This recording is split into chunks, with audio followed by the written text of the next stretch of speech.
I'm in a new area away from home with Charlie Brown again. And we're walking. Charlie Brown is fairly independent. He does not have a great understanding, or it's not the most important thing for him in his world to pay attention to me all the time. And this is not uncommon with puppies and dogs.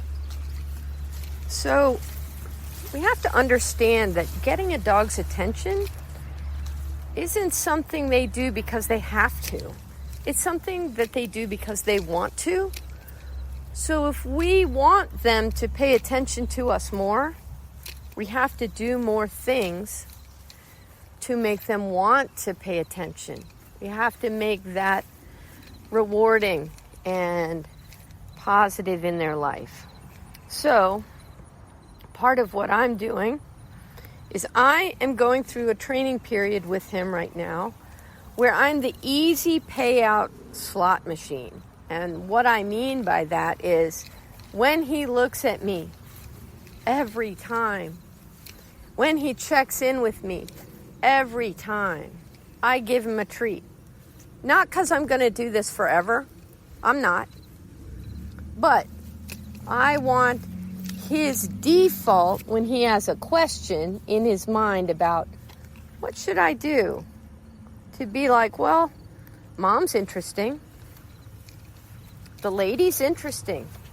The lady usually has something for me. So if I don't know what else to do with myself in this moment, let me look and see if the lady has something for me. I let him stare at what he wants to stare at for as long as he wants to stare at it. Unless he's pulling on the leash, it's fine with me. If the leash gets tight, maybe I change directions or do something to make myself interesting so he looks at me, he comes in close. I'm also, with a puppy like this, an independent dog, or one that just doesn't have the associations yet. I am going to make that dog come in very close to me to get the treat. I'm not going to teach that dog how long my arm is. I'm literally putting the treats down by my knee. That's about the nose level of this dog. But touching my body. The puppy has to come close enough to touch me in order to get the treat. And if I wasn't recording this podcast right now, so I had both hands free, some of the times when I have him in close giving him the treat, I'd be touching his collar and then letting go of his collar so that he starts to associate someone touching his collar, holding his collar, doesn't have to have an equal sign with being restrained or the end of fun or no more freedom, because those are not rewarding experiences.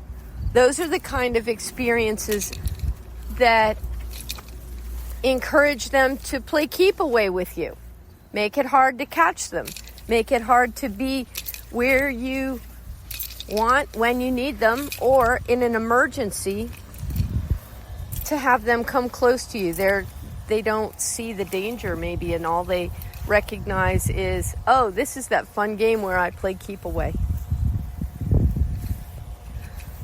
So these are good exercises at the beginning when you're just teaching a new dog, a new puppy, to pay attention to you, that you are valuable, that you are significant. Good boy, Charlie Brown. Yep, I'd be touching his collar. I've got a couple of treats, giving them to him. I dropped them on the floor, on the ground, in the grass. So while he's rooting around getting those treats, now I'm touching his collar. I problem solved my way out of only having one hand free.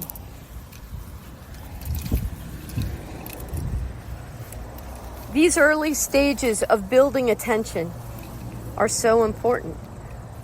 And it's not a window that you miss. if you don't start right away.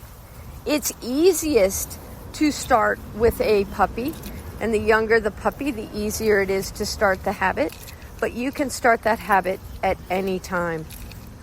You just have to not be stingy in the beginning about rewarding what you want. The more you reward what you want, the more you'll get what you want.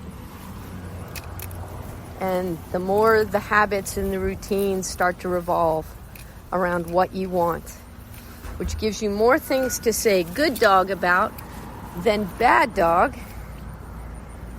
And isn't that the key to the relationship we want to build?